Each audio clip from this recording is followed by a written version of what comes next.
16째 날, 성령을 구하지 않으면 무엇을 이룰까요? 2번. 성령의 열매인가? 육체의 행위인가? 성령의 감화는 영혼 안에 거하시는 그리스도의 생명이다. 우리는 그리스도를 볼 수도 없고 그에게 직접 말을 건넬 수도 없지만 성령은 여러 장소에서 동시에 각 사람의 곁에 가까이 계신다. 그리스도를 받아들이는 사람을 향한 성령의 역사는 두 가지다. 첫째는 그들 안에서 하시는 역사요.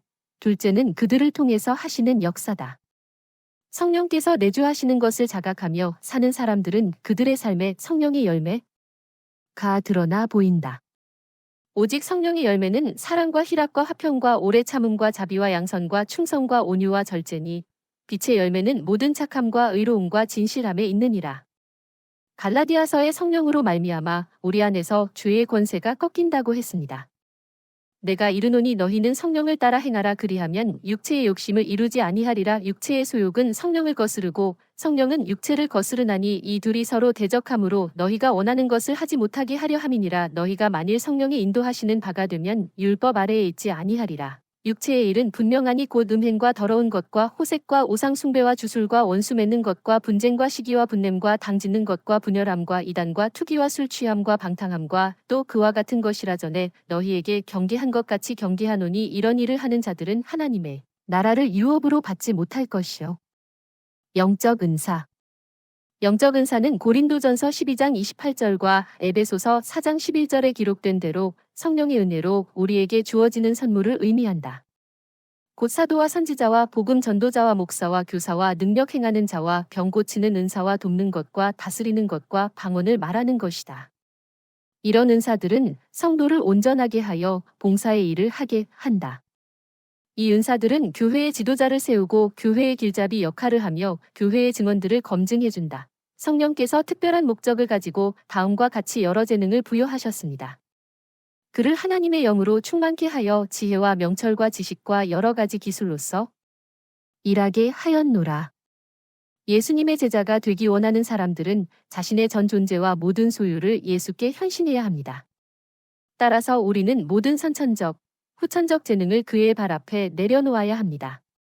필요에 따라 선천적 능력들이 다듬어지고 순화될 수도 있고 새로운 재능들이 더해질 수도 있습니다.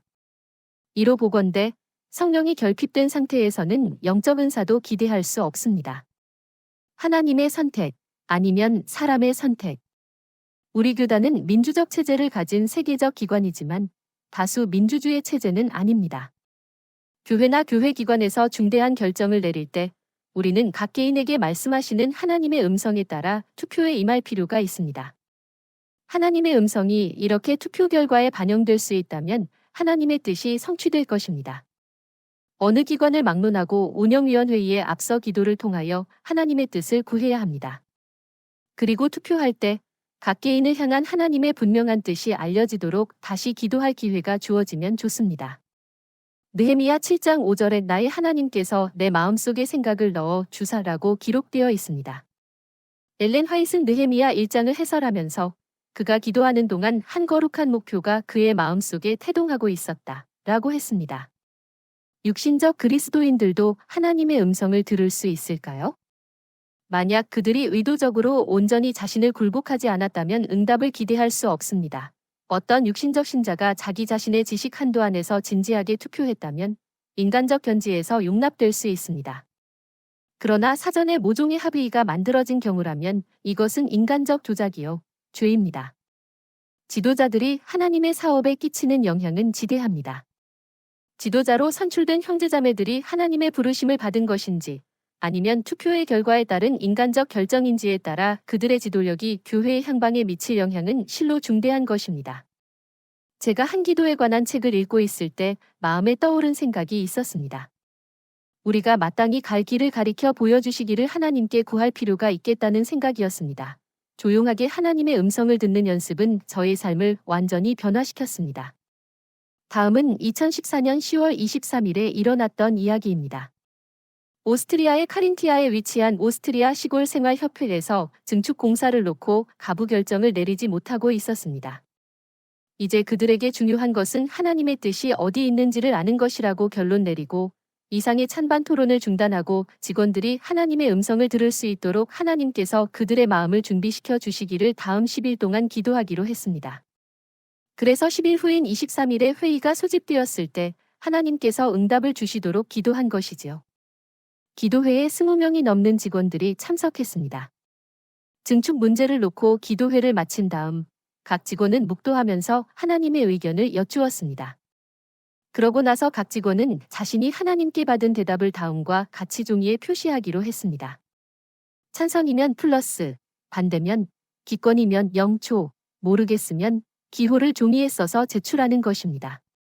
표결 결과는 하나님의 놀라운 인도하심이었습니다. 플러스가 14표, 0초이 6표, 백지가 4표 나왔습니다. 그래서 증축하는 것이 하나님의 뜻이라는 것이 분명해진 것입니다. 마지막이 가까울수록 우리는 하나님의 뜻을 직접 여쭙는 사례가 자주 있어야 하겠다는 것이 저의 확신입니다. 다음은 엘렌 화이트의 권면입니다. 우리는 각자 개인적으로 마음에 말씀하시는 하나님의 음성을 들어야 한다. 모든 다른 소리가 침묵되고 우리가 조용한 가운데 그분 앞에서 기다릴 때 영혼의 침묵이 하나님의 음성을 더욱 뚜렷이 들리도록 해준다. 하나님께서는 우리에게 너희는 가만히 있어 내가 하나님됨을 알지어다라고 명하신다. 금전. 영적 그리스도인들과 육신적 그리스도인들이 금전을 취급하는 일에 있어서 어떤 차이점이 있을까요? 독자 여러분은 자신을 재물의 소유주로 여깁니까? 아니면 재물을 맡은 하나님의 청지기로 여깁니까? 돈에 대한 사랑과 허식에 대한 사랑이 이 세상을 도적과 강도들의 소굴로 만들었다. 성경은 그리스도의 재림 직전의 편만할 탐욕과 압제를 묘사하고 있다. 천사들이 하나님을 경외하는 백성을 보호함. 하나님의 천사들이 주를 경외하는 백성을 보호하고 있습니다. 여호와의 천사가 주를 경외하는 자를 둘러 진치고 그들을 건지시는도다. 수호천사가 그리스도를 따르는 각 사람에게 지정되어 있다. 이 하늘의 감시자들은 의인들을 악한 자의 세력에서 지켜준다. 위에 두 인용구에 하나님을 경외하는 백성, 그리스도를 따르는 사람, 의인들이라는 표현이 등장하는데 이런 사람들의 범주 속에 자칭 그리스도인이라고 공언하는 사람들도 포함되는 것일까요? 또 자신의 삶을 전적으로 하나님께 굴복하지 않은 사람들에게도 위의 약속이 적용될까요? 하나님의 자녀들은 물론 여기에 해당합니다.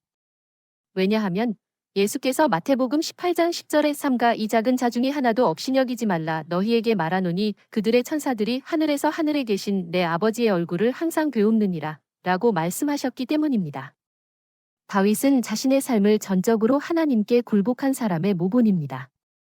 그래서 그는 아무것도 두려워할 필요가 없었고 여호와는 나의 비디오 나의 구원이시니 내가 누구를 두려워하리요 여호와는 내 생명의 능력이시니 내가 누구를 무서워하리요 이라고 노래할 수 있었습니다.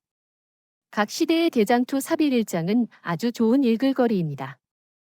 선한 천사들의 섬김에 관한 부분은 하나님의 자녀라면 누구에게나 행복감을 안겨줄 것입니다. 끝맺는 말. 지금까지 우리는 믿음으로 산다는 것이 무엇인지 신앙의 몇 가지 국면을 고찰하였습니다. 많은 부분을 다룰 수도 있었지만 이제 다음과 같이 요약해 봅니다. 성령으로 충만한 삶과 그렇지 못한 삶의 차이점에 대해 살펴보았지만 신앙의 여러 국면 중 어느 부분에서도 성령 충만한 삶을 통해 유익을 얻지 못하는 예가 없음을 보았습니다. 마찬가지로 신앙의 여러 국면 중 어느 부분에서도 성령의 충만을 받지 못함으로 손실을 당하지 않는 예도 없었습니다. 이 사실은 우리가 매일 하나님께 헌신한 삶을 살게 하고 성령 충만을 목표로 기도하는 삶을 살기에 충분한 동기를 부여한다고 믿습니다. 여러 해 전 일어난 일이다. 도쿄 공항에서 런던행 보잉 707Z가 이륙했다. 아주 성공적인 이륙이었다. 하늘은 맑고 푸르렀다. 곧 일본의 유명한 후지산이 승객들의 시야에 들어왔다. 조종사는 승객들에게 좀처럼 보기 힘든 멋진 광경을 즐기게 해주어야겠다는 생각에 산 주위로 한 바퀴 선회하기로 했다. 조종사는 곧 지정된 비행 행로에서 벗어나 시계 비행 모드로 들어갔다. 시계 비행 모드로 비행할 동안 조종사는 지상 관제탑의 안전 수칙을 잠시 보류하고 오로지 자신의 육안으로 인지되는 것에만 의존하게 된다. 바로 밑에 근접한 후지산이 보였고 고도계는 4,000m를 가리키고 있었다. 그런데 조종사가 보지 못한 것이 있었는데 그것은 후지산 주위로 맹렬히 불고 있는 활강 바람이었다. 활강바람은 산비탈을 따라 내려 부는 것엔 바람이다. 보잉 707제트기가 그것엔 바람을 필적할 수는 없었다. 비행기는 공중에서 고장을 일으키고 추락하여 탑승자 전원이 사망하였다. 육신적 그리스도인들은 시계 비행 모드로 살고 있습니다. 모든 결정은 스스로의 판단에 의존해서 내려집니다. 그들이 건전한 동기로 시작한 일도 결국 실패할 것입니다. 반면 영적 그리스도인들은 성령 안에서 삽니다. 그들과 하나님은 사랑과 신뢰의 관계를 맺음으로 하나님께서 그들을 목적지까지 안전하게 인도하실 것입니다. 기도.